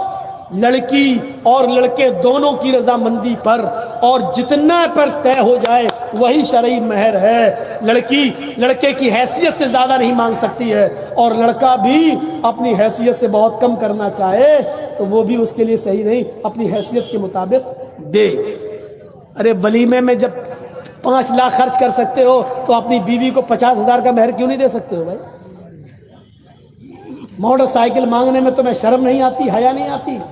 اور مہر دینے میں تو اتنا مہر، شریعت میں کا مہر رکھو 66 روپے 40 پیسے. مہر فاطمہ رکھ دو. یہاں مہر فاطمہ یاد آ جاتا ہے، جہیز لیتے وقت جہیز فاطمہ یاد نہیں آتا ہے. مہر کا معاملہ ہو تو مہر فاطمہ یاد آتا ہے، اور جہیز لینے کا معاملہ ہو تو وہاں پر مہر جہیز فاطمہ پھر یاد نہیں آتا. ایک تکیہ ہو، چٹائی ہو کھجور کے پتوں کی، اور تکیے میں بھی کھجور کے پتے بھرے ہوئے ہوں، اور مٹی کے ساتھ برتن ہوں، ایک چکی ہو جس میں وہ کچھ پیس لیتی ہوں، یہ یاد نہیں آتا ہے. وہاں موٹر سائیکل یاد آتی ہے، وہاں موٹر سائیکل. اور کتنا برا تو بول چکا ہوں، اس کے باوجود بھی تو شرم نہیں آتی ہے، اتنی بے شرمی ہے. ارے ہم انٹرنیشنل بھکاری تک بول چکے ہیں. موٹر سائیکل مانگنے والے کو انٹرنیشنل بھکاری کا خطاب بھی ہم دے چکے ہیں. لنگڑا لولا آدمی جو دروازے پہ آ کے بھیک مانگتا اچھا لگتا، 10 روپے 20 روپے دینے میں، چلو بیچارہ کام کرنے کے لائق نہیں. یہ دکان پہ بیٹھتا ہے، کپڑے کی دکان پہ بیٹھتا ہے. میرا بیٹا ہے کپڑے کی دکان پہ بیٹھتا ہے، دکان پہ آنے جانے کے لیے موٹر سائیکل دے دو اپنے بیٹے کے نام پہ. اللہ کے نام پہ مانگنے والے کو 10 روپے دینے میں اچھا لگتا ہے. اور بولو جو اللہ کے نام پہ مانگے وہ بڑا بھکاری ہے، یا جو اپنے بیٹے کے نام پہ مانگے وہ بڑا بھکاری ہے؟ کعبے کے رب کی قسم کھا کے کہتا ہوں، میں اللہ کی قسم کھا کے کہتا ہوں، ہماری نظر میں 10-20 روپے والا بھکاری اتنا بڑا نہیں ہے. اللہ کی قسم یہ انٹرنیشنل بھکاری ہے جو اپنے بیٹے کے نام پہ موٹر سائیکل مانگتا ہے. یہ اس سے بڑا بھکاری ہے. تم بھکاری مانو یا نہ مانو، مولانا جرجیس اس کو خطاب دے رہا ہے انٹرنیشنل بھکاری کا. مانگو موٹر سائیکل. اور ہمیں ضرور بتا دیا کرنا مولانا صاحب اس لڑکے کی شادی ہوئی تھی، اس نے موٹر سائیکل مانگی تھی، تو میں اس کے منہ پہ کہوں گا اچھا یہی ہے انٹرنیشنل بھکاری. اور جب کسی کی موٹر سائیکل پہ میں بیٹھ جاؤں تو مجھے ضرور بتانا مولانا صاحب یہ وہی موٹر سائیکل ہے جو اس نے بھیک میں مانگی تھی. تو میں کہہ دوں گا نہیں مجھے اس پہ نہیں بیٹھنا ہے. کیوں؟ ارے تو خود بھکاری ہے تو مجھے کیا بٹھائے گا؟ تیرے پاس تو بٹھانے کے لیے کچھ ہے ہی نہیں. تیری سائیکل پہ چلا جانا گوارا کر لوں گا، لیکن بھیک میں دی ہوئی موٹر سائیکل پہ بیٹھنا گوارا نہیں کروں. لیکن معلوم ہونا چاہیے کہ بھیک میں ملی ہے، جہیز میں نہیں بول رہا ہوں میں. بھیک میں، جہیز کا لفظ آپ لوگوں نے ایجاد کیا ہے، ہماری نظر میں بھیک ہے. وہ چاہے وہ مولوی مانگے، چاہے جرجیس مانگے، چاہے آپ مانگے، چاہے جو بھی مانگے. مدرسوں کے لیے آپ جلسے کر لیتے ہو، ہر سال جلسے میں اتنا چندہ کر لیتے ہو. میری سمجھ میں نہیں آتا ہے جہیز کے خلاف کمیٹی کیوں نہیں بن پاتی آپ کی؟ مسجد کی کمیٹی بن جاتی، مدرسے کی کمیٹی بن جاتی. ابھی کوئی لڑکا کوئی لڑکی لے کے بھاگ جائے، پنچایت بیٹھ جائے گی کیا سزا ہونی چاہیے، گاؤں کے سرپنچ بیٹھ جائیں گے کیا سزا ہونی چاہیے. فلاں اچھا لڑکی کو لے کے بھاگا، اب وہ لڑکی کا باپ کہہ رہا میری لڑکی کہیں منہ دکھانے کے لائق نہیں. پنچایت فیصلہ کر رہی ہے، 2 آدمی 5 آدمی ادھر سے بیٹھ گئے، 5 آدمی ادھر. اب پنچایت فیصلہ کر رہی ہے، کیا کر رہی ہے؟ 4-5 لاکھ روپے دے دو. یا دوسرا فیصلہ کیا کر رہی ہے؟ چل اب اپنے لڑکے کی شادی اسی لڑکی سے کر. آئے پنچایت میں یہ فیصلے کرنے والوں، تمہارے یہاں جب لڑکا لڑکی لے کے بھاگ جاتا ہے اس کی پنچایت بیٹھ جاتی ہے. تمہارے سماج اور سوسائٹی میں ایک نوجوان لڑکا شراب پی کر راستے میں پڑا رہتا ہے، ماں بہن کی گالیاں بکتا ہے، پنچایت کہاں چلی جاتی ہے؟ اس شرابی کے بارے میں کوئی پنچایت کیوں نہیں بیٹھتی ہے؟ اس شرابی کا سوشل بائیکاٹ کیوں نہیں کیا جاتا ہے؟ وہ شرابی تمہارے معاشرے اور سماج میں کیوں رہتا ہے، کیوں پنپ رہا ہے؟ جو چیز تمہیں پسند آتی ہے تم اس کی پنچایت بٹھا لیتے ہو، اور جو چیز میں تمہاری یہ اولاد خود ملوث ہے اس کی پنچایت نہیں، یعنی جو تمہارے پسند من میں آئے اس کی پنچایت کرو گے اور جو تمہاری مرضی میں آئے اس کی پنچایت نہیں کرو گے. یہ شریعت ہے، کوئی کرانہ مرچینٹ کی دکان نہیں، پرچونی کی دکان نہیں. جو پسند آئے وہ لے لو اور جو پسند نہ آئے اس کو چھوڑ دو. شریعت ہے. اگر لڑکا لڑکی لے کے بھاگتا ہے اس کی پنچایتیں جڑتی ہیں، تو شرابی لڑکوں کا سوشل بائیکاٹ ہونا چاہیے. نہ کوئی اس کو لڑکی دے نہ اس کی لڑکی لے. یہ پنچایتوں میں یہ طے ہونا چاہیے، اس کا سوشل بائیکاٹ ہونا چاہیے. ہمارے سماج میں، معاشرے میں لوگ نماز نہیں پڑھتے اور اذان ہو رہی ہے اور بے نمازی ہماری آنکھوں کے سامنے ٹہلتے. پنچایت اور گاؤں کے سرپنچ کہاں چلے جاتے ہیں؟ ان کے خلاف میٹنگیں کیوں نہیں ہوتی ہیں؟ جبکہ بے نمازی کے بارے میں شریعت کہتی ہے کہ بے نمازی اگر شادی شدہ ہے، اگر وہ نماز شادی سے پہلے پڑھتا تھا اور شادی کے بعد اگر اس نے نماز پڑھنا چھوڑ دیا تو اس کی بیوی اس پر حرام ہو جاتی ہے. شریعت کہتی ہے کہ یہ نکاح باطل ہو جاتا ہے. وہ طلاق دے یا نہ دے، عورت کسی نمازی عورت کے آدمی کے ساتھ نکاح کر سکتی ہے. جہاں شریعت یہ حکم دیتی ہے اس کے لیے کوئی پنچایتیں آپ نہیں بٹھاتے ہو. لڑکا لڑکی لے کے بھاگ جائے تو پنچایتیں بیٹھ رہی ہیں. شرابیوں کے خلاف کوئی پنچایت نہیں بیٹھ رہی ہے. کہاں چلا گیا ہمارا سماج؟ کہاں چلی گئی ہماری سوسائٹی؟ اپنے عقل کے ناخن لو اور سوچو. وہ عورت کہتی ہے، پھر میں بہک گیا، کہتی ہے اللہ کے رسول، اللہ کے نبی نے کیا کہا؟ مہر بتاؤ دینے کے لیے کیا ہے؟ کیا دو گے مہر؟ کچھ ہے؟ کہنے لگا نہیں میرے پاس کچھ نہیں ہے. اللہ کے نبی نے کہا ایک بار اپنے گھر چلے جاؤ اور دیکھ کر آؤ. بخاری شریف کا واقعہ، کتاب النکاح. ایک بار گھر جاؤ، اگر کچھ مل جائے تو لے کر آؤ. وہ گیا اور واپس آیا، کہتا اللہ کے رسول میں گھر گیا، گھر میں لوگوں سے پوچھا، اپنے گھر والوں سے پوچھا، گھر میں کچھ نہیں ہے، ایسی چیز ہمیں نہیں ملی کہ میں اس کو مہر دے سکوں. مہر دینے کے لیے بھی نہیں ہے، گھر میں کچھ ہے نہیں، اور شادی کا سپنا ہم تصور کریں ہمارے یہاں ہو جائے گی؟ اللہ کے نبی نے کہا اچھا ٹھیک ہے کوئی بات نہیں، ایک کام کرو ایک بار اور گھر چلے جاؤ. پھر کہا اگر لوہے کی انگوٹھی مل جائے تو وہی لے کے آؤ، جاؤ اسی کو مہر بنا دیں گے. ارے کچھ تو دو اپنی ہونے والی بیوی کو. وہ گیا، پھر واپس آیا اور کہتا اللہ کے رسول لوہے کی انگوٹھی بھی نہیں ملی. کہا کچھ بھی نہیں ہے؟ کہا اللہ کے رسول صرف اس لنگی کے جو میں پہنے ہوئے ہوں اس کے علاوہ میرے پاس کچھ نہیں ہے. رات میں کبھی کبھی جب سردی لگتی ہے تو میرے پاس ایکسٹرا چادر بھی نہیں ہے، اسی لنگی کو کھولتا ہوں اور اپنے اوپر ڈال لیتا ہوں، یہ چادر کا بھی کام کرتی ہے. اور جب گھر سے باہر نکلتا ہوں تو یہ لنگی لپیٹ کے باہر آ جاتا ہوں. آپ اگر کہیں تو آدھی لنگی اسی میں سے میں اس کو دے سکتا ہوں. تصور کرو اس نکاح پر. قربان جائیے محمد رسول اللہ کی شریعت کیسے راستے نکال رہے ہیں. سماج میں بیٹھنے والے پنچایتیوں تم راستے نہیں نکال پاتے ہو. اللہ کے رسول نے کہا جب یہی ایک لنگی ہے تیرے پاس اور کوئی چادر بھی نہیں ہے تو وہ بھی تو پوری لنگی اس کو دے نہیں سکتا، آدھی دے رہا ہے تو آدھی تیرے کسی کام کی نہیں اور آدھی اس کی بھی کسی کام کی نہیں. یہ لے کے کیا کرے گی جب اس کو بھی کوئی فائدہ نہیں؟ نہ یہ پہن سکتی نہ تو پہن سکتا ہے، تو لے کے کیا کریں گے؟ اس کو اپنے پاس رکھ. تھوڑی دیر بیٹھے، اللہ کے رسول بھی تھوڑی حدیث کا نقشہ دیکھو، بخاری کے الفاظ پر غور کرو. اللہ کے رسول بھی بیٹھ گئے، وہ صحابی بھی تھوڑی دیر بیٹھے رہے. جب انہوں نے دیکھ لیا کہ میرے پاس کچھ نہیں ہے مہر، تو یہ سوچ کر اٹھ گئے کہ اب میرا نکاح نہیں ہو سکتا ہے، تو چلنے لگے. کسی سے کچھ نہیں کہا، ان کی آنکھوں میں آنسو آ گئے اور اٹھ کے چلنے لگے. اللہ کے نبی نے ان کو جاتے ہوئے دیکھا، گھر کے دروازے سے نکلتے ہوئے دیکھا تو کہا ادھر آؤ. وہ پلٹے، کیا بات ہے؟ ادھر آؤ. کہاں جا رہے ہو؟ کہ اللہ کے رسول جا رہا ہوں، کچھ کماؤں گا. گھر میں اور بھی لوگ ہیں، ان کے لیے محنت مزدوری کروں گا، جب میرے پاس کچھ نہیں ہے تو نکاح نہیں ہو سکتا ہے۔ آپ نے کہا بیٹھو میرے پاس۔ اللہ کے رسول نے کہا اچھا یہ بتاؤ تمہیں کچھ قرآن یاد ہے؟ قرآن کچھ یاد ہے تمہیں؟ اس نے کہا ہاں اے اللہ کے رسول یہ سورت یہ سورت یہ سورت یہ سورت۔ اس نے 4-5 سورتوں کے نام گنائے۔ اللہ کے رسول نے ایک اور سوال کرا، یہ صورتیں تمہیں یاد ہیں؟ کہا ہاں۔ آپ نے پھر ایک سوال کیا، کیا تم اس کو بغیر دیکھے پڑھ سکتے ہو؟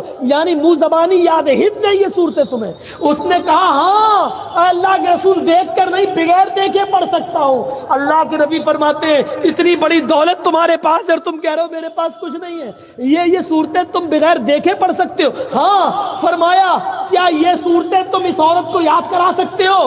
اپنی بیوی کو سکھلا سکتے ہو؟ اس کو یاد کرا سکتے ہو؟ فرمایا ہاں میں یاد کرا دوں گا۔ فرمایا اے عورت تیرے ہونے والے شوہر کے پاس مہر دینے کے لیے کچھ نہیں ہے، لیکن جو صورتیں اس کو یاد ہے وہ تجھے یاد کرا دے گا۔ کیا تو قرآن کی انہی صورتوں کو اپنا مہر ماننے کے لیے تیار ہے؟ کیا اسی مہر پر تو نکاح کر لے گی؟ کہنے لگی اللہ کے رسول جس عورت کے نکاح میں قرآن کی صورتیں مہر بن جائیں اس سے زیادہ پاکیزہ اور بابرکت نکاح کس کا ہو سکتا ہے؟ میں تیار ہوں۔ اللہ کے رسول کھڑے ہوئے اور خطبہ نکاح پڑھایا، خود اس کے ولی بن گئے اور خطبہ نکاح پڑھا کے کہا جاؤ اپنی بیوی کو لے جاؤ، جاؤ اپنی بیوی کو اپنے گھر لے جاؤ۔ میرے بھائیوں نہ بارات کا پتہ چلا، نہ موٹر سائیکل کا پتہ چلا، نہ ہلدی ملی گئی، نہ ابٹنا ملا گیا، نہ آتش بازی چھوٹی، نہ لڑکی والوں کو کسی نے بلایا کہ آؤ ہماری بیٹی کی شادی ہے۔ اللہ کے رسول ہی اس لڑکی کے باپ بن گئے، اس کے ماں باپ کوئی تھا نہیں، اس لیے قاضی ولی بن گیا۔ آپ نے نکاح پڑھایا اور خود اس لڑکی کے باپ بن گئے اور آپ نے اس لڑکی کی رخصتی اس کے ساتھ کر دی۔ اسلام اس طریقے سے فضول خرچی سے بچا کر راستے نکالتا ہے۔ سن لو سب سے بڑا نیک کام اگر آج کے زمانے میں ہے تو وہ یہ ہے کہ کسی غریب لڑکے کا کسی غریب لڑکی سے نکاح کرا دیا جائے اور بغیر جہیز کے ایک غریب لڑکی کو کسی کے گھر پہ پہنچا کر اس کی بیوی بنا دیا جائے۔ اس سے بڑا نیک کام کوئی نہیں ہے۔ سماج کے لوگوں نظریں ڈالو تمہارے سماج میں کتنی لڑکیاں صرف جہیز نہ ہونے کی وجہ سے گھر میں بیٹھی ہوئی ہیں، موٹر سائیکل نہ ہونے کی وجہ سے ان خوبصورت لڑکیوں کی نکاح نہیں ہو رہے ہیں، جہیز نہ ہونے کی وجہ سے ان کی شادیاں نہیں ہو رہی ہیں۔ سماج والوں جس طرح مدرسے چلانے کے لیے اٹھے ہو، مسجدیں بنوانے کے لیے اٹھے ہو، اسی طریقے سے لڑکیوں کا گھر بسانے کے لیے اٹھ جاؤ اور ان کا نکاح کرا کے بہت بڑی ذمہ داری سے آزادی حاصل کرو، ورنہ قیامت کے دن تم اپنے آپ کو کبھی معاف نہیں کرا سکتے۔ یہ تھا نکاح اور یہ تھی شادیاں۔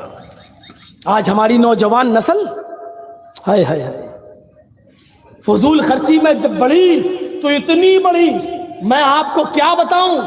یہ آج 27 فروری ہے، جب 1 جنوری تھی، 1 جنوری 2 مہینے پہلے پروگرام نہیں چل رہے تھے، کہیں لاک ڈاؤن کا اثر تھا اور میں اپنے شہر میں ہی تھا، اپنے اٹھابہ میں۔ 31 دسمبر کو میں کچھ دیر رات تک پڑھتا رہا اور کچھ چیزیں لوگوں نے ہمارے ایک گروپ کے اندر کچھ بھیجی تھی تو میں اس کو پڑھ رہا تھا موبائل پر۔ کیا ہے، میں نے سوشل میڈیا پہ تھوڑی سی نظر ڈالی، آپ یقین مانیے جن لوگوں کے سروں پر NRC اور CAA کی تلوار لٹک رہی ہو، یہ مسلمان اور اس کی نوجوان نسل، غور کیجیے آپ 31 دسمبر کے رات کے 11:55 کے بعد جو منظر سامنے آتا ہے وہ کہیں اور کا نہیں، میں آپ کو UP کا منظر بتلا رہا ہوں اپنے علاقے کا۔ اور جیسے ہی 12 بجتے ہیں اور 12:10 میں مجھے پتا چل گیا، میں اپنے گھر پہ ہی تھا اور مجھے پتا چل گیا کہ جرجی صاحب جس بستی میں آپ رہتے ہو اسی بستی کے اندر جشن منایا گیا 1 جنوری کا رات کے 12 بجے۔ جو تمہاری نصیحتیں سنتے ہیں جمعے کے خطبے میں آگے بیٹھتے ہیں، انہی لوگوں نے ڈانس کیا ہے، ڈانس۔ میں نے پتہ لگانے کی کوشش کی تو میں اس وقت کانپ کے رہ گیا جب پتہ یہ چلا کہ اس میں صرف نوجوان لڑکے ہی نہیں بلکہ 1 جنوری کو رات کے 12 بجے اس سماج میں رہنے والے لڑکوں کے ساتھ ساتھ لڑکیوں نے بھی شراب پی، اور پھر ایک دوسرے کے ہاتھ میں ہاتھ دے کر شراب کے نشے میں ڈانس کیا اور ناچا۔ اور یہ سب کرنے والے غیر مسلم نہیں، مسلمان تھے اور ہمارے اپنے تھے۔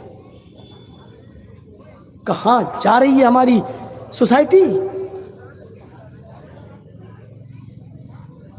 جس علاقے میں رہ کر 20 سال میں نے خطبے دیے ہو، جس مسجد میں جب میں اٹھاوا ہوتا ہوں تو جس مسجد میں نماز پڑھاتا ہوں، جمعہ کا خطبہ میں دیتا ہوں، وہ ہندوستان کی سب سے بڑی مسجد ہے۔ جماعت اہل حدیث کے پاس اتنی بڑی مسجد پورے انڈیا میں ابھی تک ہمیں نظر نہیں آئی۔ شاہی مسجد ہے، 600 سال پرانی مسجد، کسی بادشاہ کی بنائی ہوئی۔ اس محلے کا میں رہنے والا، اسی مسجد کے نام پر ہمارے محلے کا نام ہے محلہ شاہی جامع مسجد،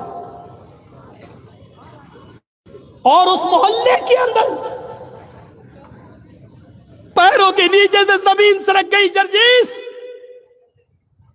20 سال تیری تقریر اور تیرے خطبے کا یہ رزلٹ نکلا ہے، یہ صلہ دیا ہے تیری قوم کے لوگوں نے، نوجوان نسل نے، جن کے تم امام ہو، جن کے تم قائد ہو، جس بستی میں تم رہ رہے ہو۔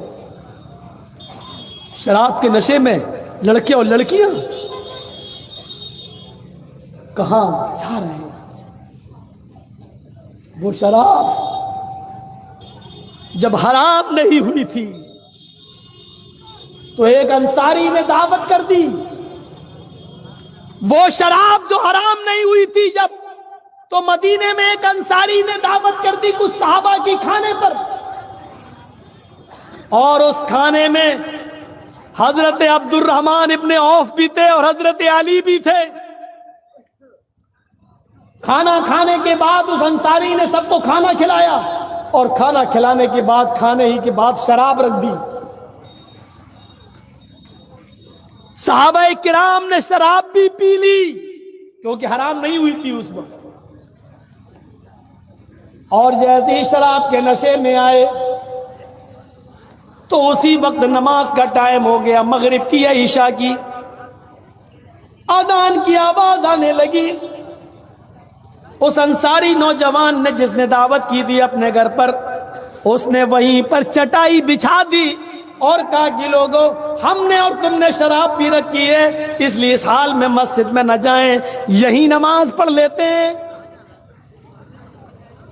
ایک صحابی کو نماز پڑھانے کے لیے کھڑا کر دیا اور باقی سارے صحابہ اس کے پیچھے نماز پڑھنے لگے۔ راوی کو شک ہے وہ مغرب کی نماز تھی یا عشاء کی، اور نماز کی نیت جیسی باندھی، اللہ اکبر، ثنا پڑھنے کے بعد تلاوت ہونے لگی، اور قرآن کی یہ 7 آیتیں تو بالکل صحیح پڑھ لی گئیں۔ الحمدللہ رب العالمین الرحمن الرحیم مالک یوم الدین ایاک نعبد و ایاک نستعین اہدنا الصراط المستقیم صراط الذین انعمت علیہم غیر المغضوب علیہم ولا الضالین۔ آمین۔ یہاں تک تو اس صحابی نے آیتیں صحیح پڑھی، لیکن شراب کا نشہ جب کھوپڑی پہ چڑھنے لگا تو اس کے بعد جب انہوں نے قرآن کی جو سورت پڑھی تو اس میں گڑبڑا گئے، اور نشے کی حالت میں وہ قرآن غلط پڑھنے لگے۔ سورہ کافرون کی تلاوت کر رہے تھے، قُلْ يَا أَيُّهَا الْكَافِرُونَ لَا أَعْبُدُ مَا تَعْبُدُونَ۔ سورہ کافرون کی تلاوت یہ ہے کہ اے محمد صلی اللہ علیہ وسلم کہہ دو کہ اے کافرو، لا اعبد ما تعبدون، میں ان کی عبادت نہیں کرتا جن کی عبادت تم کرتے ہو، میں ان خداؤں کو نہیں پوچھتا جن کو تم پوچھتے ہو. لیکن وہ صحابی گڑبڑا گئے اور انہوں نے قرآن کی آیت سورت اس طریقے سے پڑھ دی, قُلْ يَا أَيُّهَا الْكَافِرُونَ نَحْنُ نَعْبُدُ مَا تَعْبُدُونَ, آئے کافرو ہم بھی ان کی عبادت کرتے ہیں, ان جھوٹے خداؤں کو ہم بھی مانتے اور پوچھتے ہیں, جن کی عبادت تم کرتے ہو, جن کی پوجا تم کرتے ہو, ان کی ہم بھی کرتے ہیں. قرآن کا معنی ہی بدل دیا, آیت ہی غلط پڑھ دی. اللہ اللہ کر کے کسی طریقے سے نماز پڑھ لی گئی, لیکن یہاں نماز پڑھی, وہاں اللہ تعالیٰ نے جبرائیل کو بھیجا اور محمد رسول اللہ کو باخبر کر دیا.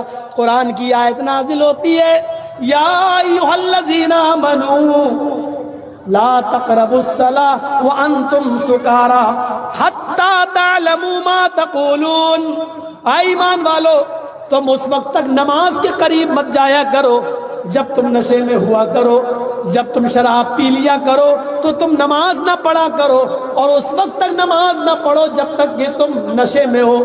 جب نشہ اتر جائے تب تم مسجد میں جایا کرو اور اس وقت نماز پڑھا کرو جب تمہارے منہ سے جو نکل رہا تم اس کو سمجھنے لگو. حتی تعلموا ما تقولون, جو تم بول رہے ہو اس کو سمجھنے لگو کہ میں کیا بول رہا ہوں, تب تم نماز پڑھنے جاؤ. اس آیت نے صحابہ کرام کی زندگی بدل دی. یا اللہ اب ہمارے یہ دن آ گئے, اب ہمیں اللہ تعالیٰ نے یہ کہہ دیا کہ تم نماز مت پڑھو جب تم نشے میں ہو, یعنی نماز کے لیے روک دیا گیا. یہ شراب اتنی بری چیز ہے, اس کو پینے کے بعد جب ہم نشہ آ جائے تو نماز نہ پڑھیں. یا اللہ ایسا کیسے ہو سکتا ہے؟ کیا ہم شراب پی کر نماز کو چھوڑ دیں یا نماز کے لیے ہم شراب کو چھوڑ دیں؟ دونوں میں سے ایک چیز چھوڑنا پڑے گی. کیا میں شراب پی لوں تو نماز چھوڑوں یا نماز کے لیے شراب چھوڑوں؟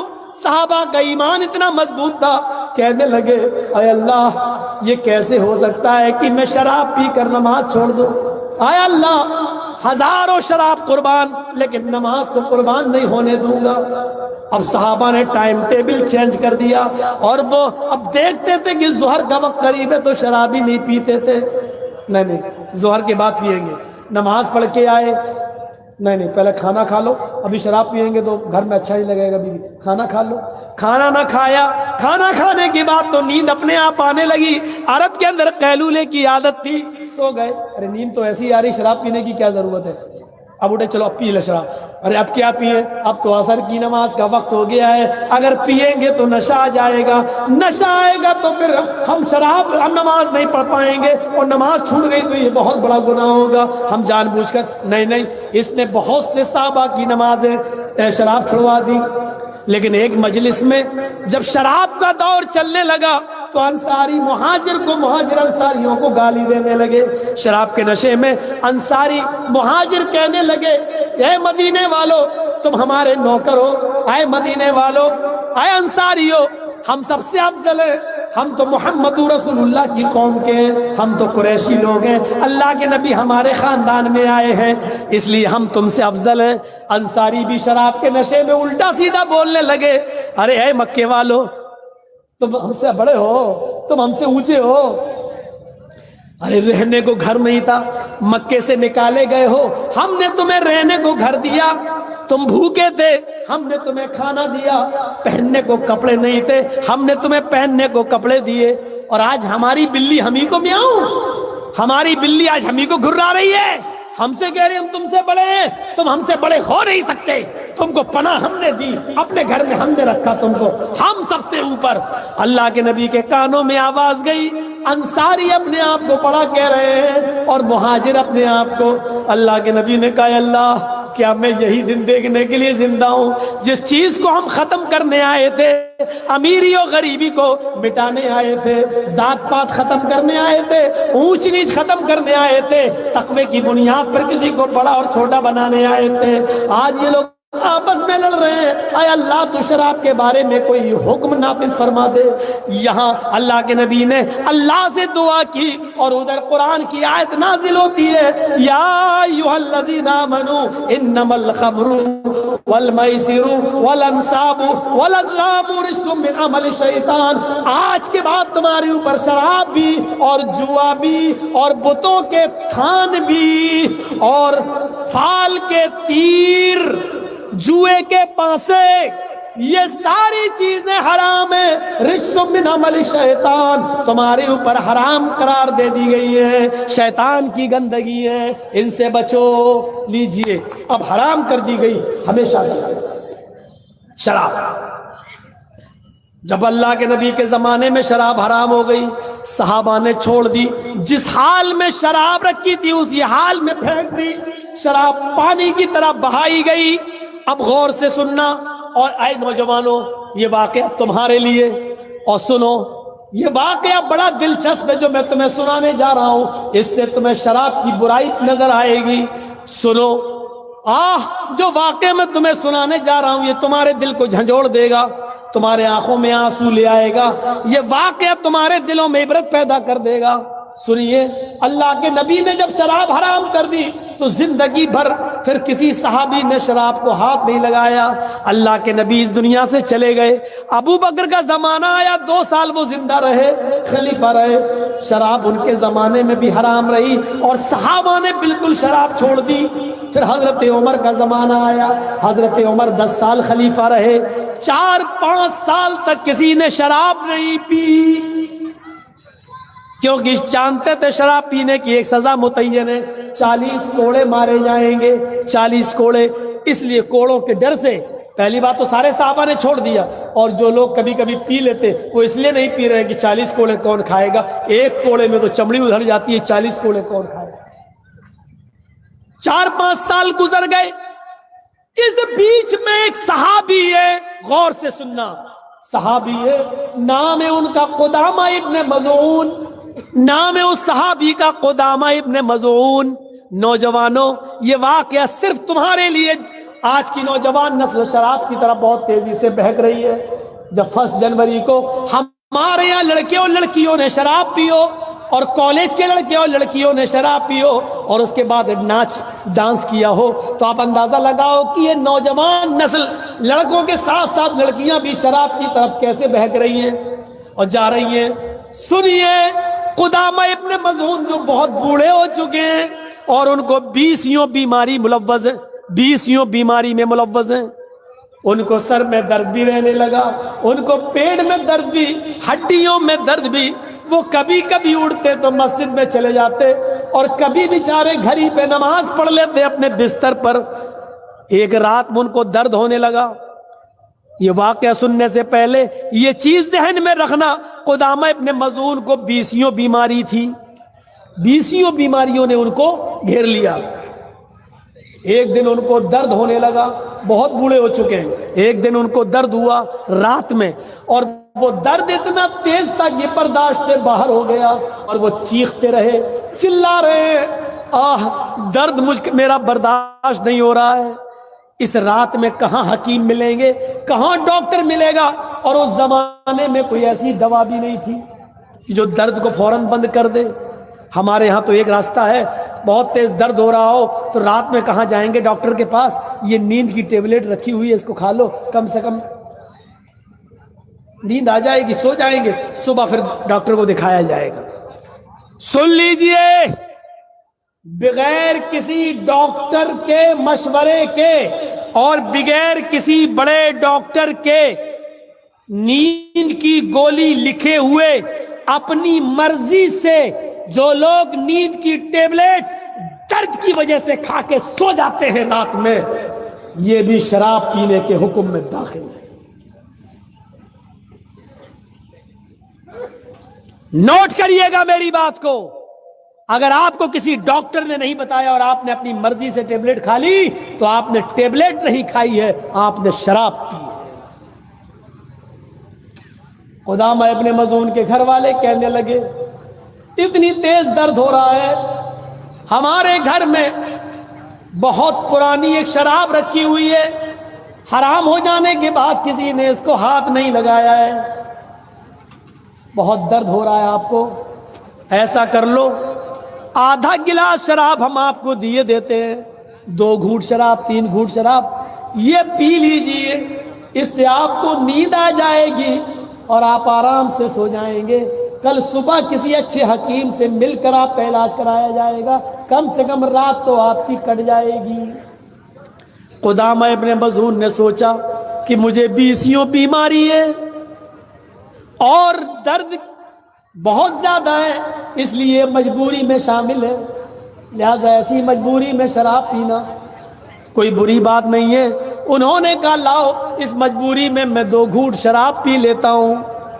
قدامہ ابن مظعون نے اپنے گھر والوں سے کہا، وہ شراب کی بوتل لے آیا اور 2 یا 3 گھونٹ آدھا گلاس کے تقریباً شراب ان کو پلا دی گئی، تھوڑی دیر کے بعد ان کو غنودگی آ گئی اور وہ سو گئے، اور سونے کے بعد ان کی نیند صبح ہی کھلتی ہے، لیکن صبح تک یہ خبر 2-3 صحابیوں کو پتہ چل گئی، جن میں ابو ہریرہ بھی شامل تھے، اور یہ لوگ حضرت عمر فاروق کے پاس آئے اور کہنے لگے امیر المومنین کیا شراب حرام نہیں ہوئی ہے؟ ہاں ہو گئی ہے۔ آپ نے سنا ہے؟ کہا نہیں سنا ہے، کل کی رات میں قدامہ ابن مظعون نے تھوڑی سی شراب پی لی ہے۔ اچھا، بیمار تھے اور ان کو بہت درد تھا، اس لیے وہ وہاں چلے گئے اور شراب پی لیے۔ حضرت عمر فاروق نے اپنے قاصد کو بھیجا، جاؤ قدامہ ابن مظعون کو میرے آفس میں دربار خلافت میں لے کر آؤ۔ عمر فاروق کا قاصد جاتا ہے اور قدامہ ابن مظعون سے کہتا ہے آپ کو امیر المومنین حضرت عمر بلا رہے ہیں۔ کہا بیمار ہے یہ تو بستر سے اٹھنے کے لائق نہیں ہے۔ قدامہ ابن مظعون کہتے ہیں کوئی بات نہیں، اے میرے بیٹے مجھے کھڑا کرو۔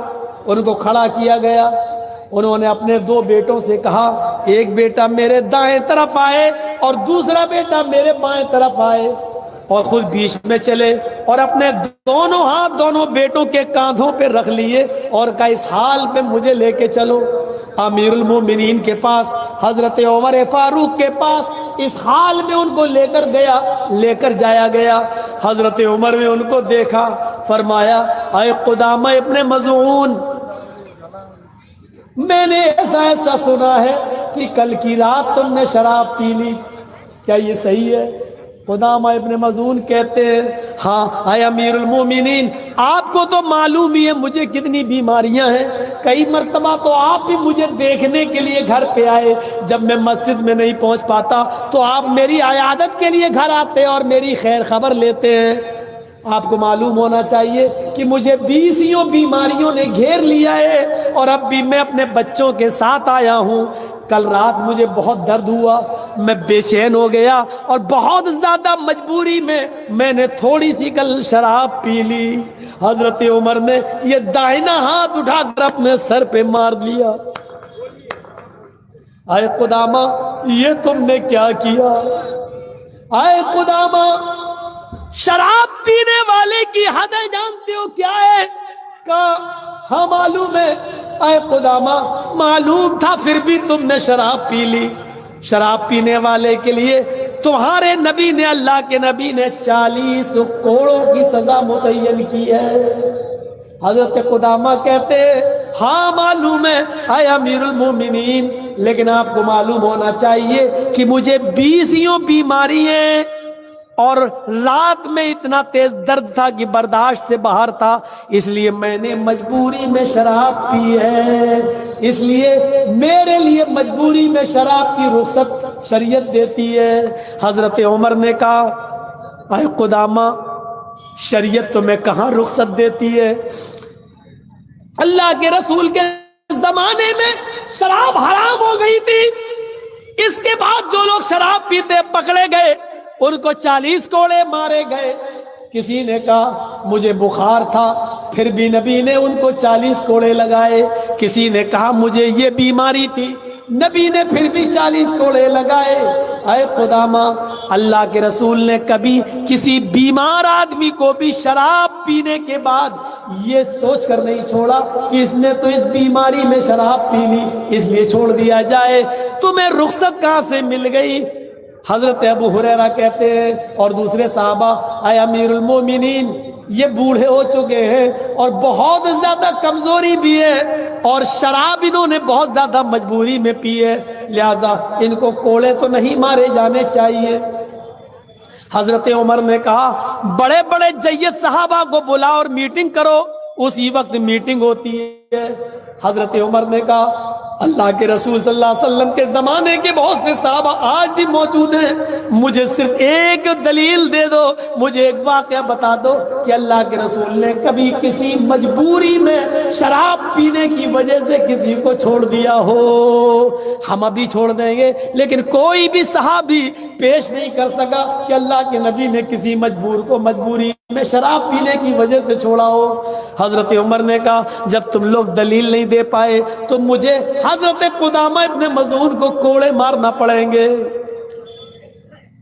پھر میٹنگ ہوتی ہے اور میٹنگ میں طے ہوتا ہے امیر المومنین آپ کو اختیار ہے, آپ اس بوڑھے آدمی کو کوڑے ماریے, مجھے کوئی اعتراض نہیں ہے, انہوں نے شراب پی ہے, کوڑے لگنا چاہیے 40 کوڑے, لیکن ہماری گزارش اپیل درخواست یہ ہے, ہماری ریکویسٹ یہ ہے, ابھی یہ بہت بیمار ہے, بیسیوں بیماری ہے اور اپنے بیٹوں کے ساتھ کھڑے ہو کر آئے ہیں اور ان کے بیٹوں نے یہاں کھڑا کر دیا ہے, یہ ابھی اپنے گھر پہ جائیں گے تو اکیلے چل نہیں پائیں گے, ان کو بیٹے سہارا دے کر جائیں گے, ابھی یہ نماز بھی گھر پہ پڑھ رہے ہیں مسجد میں نہیں, تھوڑی طاقت آ جانے دیجئے, کمزوری دور ہو جانے دیجئے, یہ بیسیوں بیماری میں تھوڑی سی طبیعت صحیح ہو جائے, یہ اپنے آپ چلنے پھرنے لگے اور مسجد میں آنے جانے لگے, تب آپ ان کو 40 کوڑے مار لینا. حضرت عمر فاروق نے کہا افسوس اے ابو ہریرہ, میں تمہاری یہ ریکویسٹ نہیں مان سکتا. اس کی وجہ یہ ہے کہ میں ان کو 1 ہفتے کی مہلت دے دوں, میں ان کو 10 دن کی مہلت دے دوں کہ یہ حکیم سے علاج کرائیں اور ان کو طاقت آ جائے, میں ان کی طاقت کے آنے کا 10 دن انتظار کروں اور جب تک ان کو طاقت آئے یہ چلنے پھرنے لگے, پتہ چلا کہ ان 10 دنوں میں میرا ہی انتقال ہو جائے, میں اللہ کو پیارا ہو جاؤں. اے ابو ہریرہ اور اے صحابیو, اگر ان کے صحیح ہونے سے پہلے میں ہی اگر مر گیا اور اللہ کو پیارا ہو گیا تو قیامت کے دن میں اللہ کو کیا جواب دوں گا؟ اللہ پوچھے گا جب شراب پینے کا مجرم تیری عدالت میں آ گیا تو تو نے اس کو اور اس نے اپنا جرم بھی قبول کر لیا تو کوڑے کیوں نہیں لگائے؟ اے ابو ہریرہ میں اللہ کو کیا جواب دوں گا؟ افسوس ہے میں تمہاری یہ بات نہیں مان سکتا اور ان کو آج ہی کوڑے لگائے جائیں گے. بیسیوں بیماری میں مبتلا ہونے کے باوجود اپنے آپ چلنے پھرنے کے لائق نہیں ہے, اپنے بیٹوں کے سہارے چل کے آئے, اس کے باوجود ان کو کہا گیا کھڑے ہو جاؤ, وہ کھڑے ہو گئے. کہا گیا اوپر کی قمیض اتارو, کرتا اوپر کا اتارا گیا, لنگی ان کی ٹائٹ باندھو, ان کی لنگی ٹائٹ باندھ دی گئی اور کوڑے مارنے والے کو حضرت عمر نے بلایا اور کہا ان کی پیٹھ پر 40 کوڑے مارو. اس جلاد نے, اس کوڑے مارنے والے نے حضرت قدامہ ابن مظعون جیسے بوڑھے آدمی کو, جو بیسیوں بیماری میں مبتلا تھے, ان کو جنہوں نے بہت زیادہ درد ہونے کے بعد تھوڑی سی شراب پی لی تھی مجبوری میں, ان کو آدھا گلاس صرف 2-3 گھونٹ شراب پی لی تھی بس, وہ بھی مجبوری میں, ان کو اس حال میں کوڑے مارے جا رہے ہیں. 40 کوڑے تو وہ کھا گئے, اللہ اللہ کر کے ان کو پیٹھ پہ پڑ گئے اور پھر ان کے دونوں بیٹے ان کو لے کر گھر آئے. جو چیز مجھے بتانا ہے وہ یہ کہ 40 کوڑے کھانے کے بعد پھر قدامہ ابن مظعون 2 سال یا 3 سال تک زندہ رہے.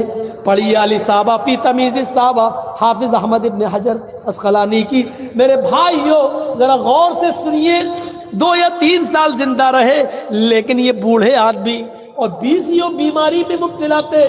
40 کوڑے کھانے کے بعد ان کی صحت اتنی گر گئی کہ 40 کوڑے کھانے کے بعد 2 یا 3 سال پھر بستر ہی پر پڑے رہے. پھر ایک بھی نماز پڑھنے کے لیے وہ مسجد میں نہیں جا سکے، اور ان کی ہڈیوں میں اتنا درد ہو گیا تھا کوڑے کھانے کے بعد کہ پھر وہ پیشاب اور پائخانہ کرنے کے بھی محتاج ہو گئے. اسی بستر پہ ان کو کرایا جاتا اور باہر لیٹرین پھینک دی جاتی، اور پھر اس 40 کوڑے کھانے کے بعد 2 یا 3 سال اسی بستر پر رہے، اور اسی بستر پر ان کا انتقال ہو گیا.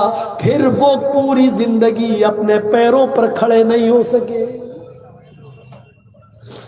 اس منظر کو سوچئے اور اپنے دلوں میں جھانکیے. اے نوجوانوں، تم تو اتنے بوڑھے بھی نہیں ہو، اتنی مجبوری بھی نہیں ہے، اور اتنی مجبوری ہو بھی تب بھی شراب جائز نہیں ہے. پھر تمہیں حالت تندرستی میں اور ہٹے کھٹے ہونے کے بعد تمہیں شراب پینے کی اجازت کون سا سماج دیتا ہے؟ اور افسوس ہے اس سماج پر.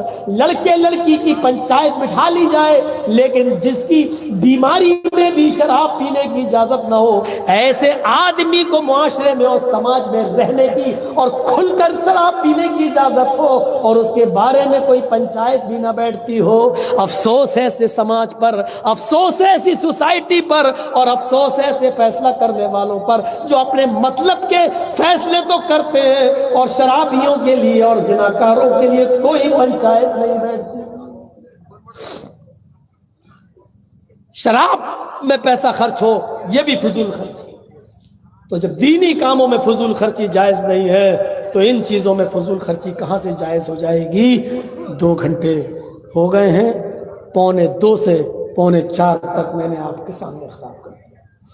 ایک بات بہت غور سے سن لیں، ہرن پور والے بھی، ہاتھ کاٹھی والے بھی، اور یہاں سے جہاں جہاں میرے پروگرام ہیں جھارکھنڈ میں وہ بھی.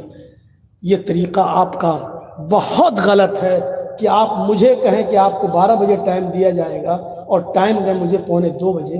غلط ہے. میں 12 بجے کے بعد اب کہیں ٹائم نہیں لوں گا.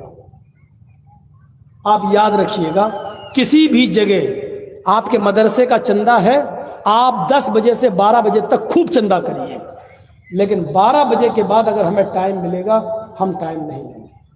غور سے سن لیجیے آپ، یہ بہت بڑا طریقہ غلط ہے. آپ 12 بجے مجھے کہیں اور 12 بجے سے میں کتاب پڑھ رہا ہوں، میں انتظار کر رہا ہوں آپ آئیں اور مجھے ٹائم دیں. آپ 1:45 بجے نہ میں شروع میں سو سکوں نہ آخر، اور میرا کل بھی پروگرام ہے، پھر پرسوں ہمیں 1:30 پہ جانا ہے، تاریخ ہے ہماری، پھر کوٹ میں بنارس. تو میرے بھائیوں، ہم بھی انسان ہیں، کوئی جنریٹر نہیں. ایک معیار بنائیے 10 سے 12 صرف جھارکھنڈ اور بہار کے لیے. بنگال والے تو بہت اچھا کام کر رہے ہیں، 10 بجے ٹائم دے دیتے ہیں اور 12 بجے جلسہ ختم ہے. جلسے کا اصل ٹائم یہی ہوتا ہے 10 سے 12. لیکن چلیے، آپ کے ہاں اگر اور بڑھ سکتا ہے تو 12 بجے بھی بہت ہو گیا بھائی. آپ کتنا چندہ کریں گے؟ اور اتنا چندہ ہوا کہ میری تقریر ہو رہی تھی اور وہاں چندہ گنا جا رہا تھا، لیکن صبح اگر پوچھو گے کمیٹی والوں سے تو کیا کہیں گے؟ چندہ ہی نہیں ہوا، لوگوں نے دیا ہی نہیں ہے. میری 20 سال کی پوری زندگی گزر گئی جلسوں میں، آج تک مجھے کسی مدرسے میں کوئی ایسا آدمی نہیں ملا جو یہ کہے کہ بہت اچھا چندہ ہوا ہے. ماشاءاللہ 20 سال میں ابھی تک تو مجھے کسی نے نہیں کہا کہ بہت اچھا چندہ ہوا ہے. چاہے کتنا ہو جائے وہ یہی کہیں گے ہوا ہی نہیں، مولانا بہت کم چندہ ہوا ہے، ملا ہی نہیں. تو یہ ناشکری بھی نہیں ہونی چاہیے. جتنا ہوا ہے یہ دعا کرو کہ اللہ تعالیٰ اسی میں آپ کا، کیونکہ آپ کو اپنے پاس تو رکھنا نہیں ہے، مدرسہ اللہ کے لیے آپ نے چلایا ہے، اللہ اس میں برکت دے گا. اللہ تو وہ ہے میرے بھائیوں کہ جو 1 گلاس دودھ کو 116 صحابہ کو پلوا دیا. نبی اکرم صلی اللہ علیہ وسلم نے جو معجزہ تھا. تو آپ مدرسے اللہ کے لیے نیت کریے، خلوص ہو تو انشاءاللہ جتنا کم چندہ ہوگا اسی میں برکت ہوگی اور پورے سال آپ کا خرچہ چلے گا. اللہ تعالیٰ سے دعا کریے بار الہ ہماری خطاؤں کو معاف فرما دے، گناہوں کو بخش دے، فضول خرچی سے ہمیں بچائے، ہمارے معاشرے کی اصلاح فرمائے، ہمیں صحیح سمت میں چلنے کی توفیق عطا فرمائے. جب تک زندہ رکھے اسلام پہ زندہ رکھے، خاتمہ ہو تو ایمان پر خاتمہ فرمائے. وما علینا الا البلاغ المبین وآخر دعوانا ان الحمد للہ رب العالمین. السلام علیکم ورحمۃ اللہ.